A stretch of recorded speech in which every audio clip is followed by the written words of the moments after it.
Many people say that abs are made in the kitchen, but that's just not true. Abs are made in the gym, like any other muscle. And like other muscles, you need to train them and train them hard. I'll divide this video into 5 chapters. And by the end, you'll have all the tools in your arsenal to create the perfect ab routine that works for you. But first, let's discuss why some people say that abs are made in the kitchen. So, as you know, abs are on the stomach. And when you get fatter, you lose them. So people say that when you get leaner, obviously you gain them. So that's why they're made in the kitchen, right? Well, to some extent that's true. And everybody will have abs if they are below 12% body fat, or something like that. So in theory, yes, if you diet down, you'll have abs, but your abs won't be impressive. They will be hunger abs, not actually trained abs. You need to train them to get them bigger and to make them look more impressive. And one interesting thing that happens when you train them is that you can afford to be at a higher body fat percentage and still have abs. So maybe the average person has abs at 12% body fat, let's say. But you, if you train them, you can actually have abs at 20% body fat. So if you want to have abs not just when you're cutting, but all year round, then watch this video. Some people say that you get enough ab volume from compounds, but that's just not true. You never go to failure with your abs on compounds movements, or you shouldn't at least. So yes, while you train abs basically on every movement, you don't really train them that well. You still need to isolate them. That's like saying if you bench, you can get big triceps. You will get some stimulation from your triceps, but not enough to grow them, or at least to any major extent. And there is also a different group of people. Those that do 10-minute ab workouts. I'm sure you have seen them. There's plenty of 10-minute ab workouts on YouTube. None of them are really all that challenging. So at some point, pretty soon, you'll plateau on them. And while yes, your abs might have grown a little bit, they won't grow to any major extent if you just do those routines. Progressive overload is still the way. So why do people do so many different things with abs? Why do they treat them so differently? Why do they think that they're such a different muscle? Well, they do have a very specific characteristic, and that's that they recover extremely quickly, but not from a set resting standpoint. Like you shouldn't rest 10 seconds in between sets or something like that. You shouldn't do circuit style workouts for them. They recover faster in the sense that you can actually train them every day, or train them every time you come to the gym.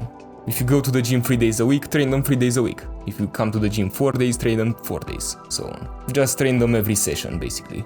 And now you might say that you don't have the time to train them every day. And I get that, but here's the thing. You do not need all that much volume at all. Just one exercise of 2 to 4 sets is plenty of work. And notice how I said sets. Like any other muscle group, we're gonna train abs with sets, of course. We're not gonna do any circuit style workout. We need sets and reps. As I said before, progressive overload is still the way, and you will try to progress every week on this. I know that some of you, after I said that you need to train them every day, question this, because you're worried that your squat performance might decrease. And I'll say this, you can train them 1 day before and nothing will happen, I'm telling you.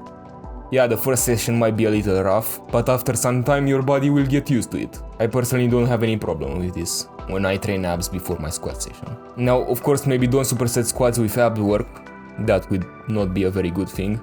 But doing abs 1 day before really won't impact it. And you can also do abs the day of, just do them after squats. Now, to throw a little more shade at the 10-minute ab routines, I really don't like their exercises at all. Don't choose one of these exercises, because you can't progress on them. Most of them are just body weight exercises.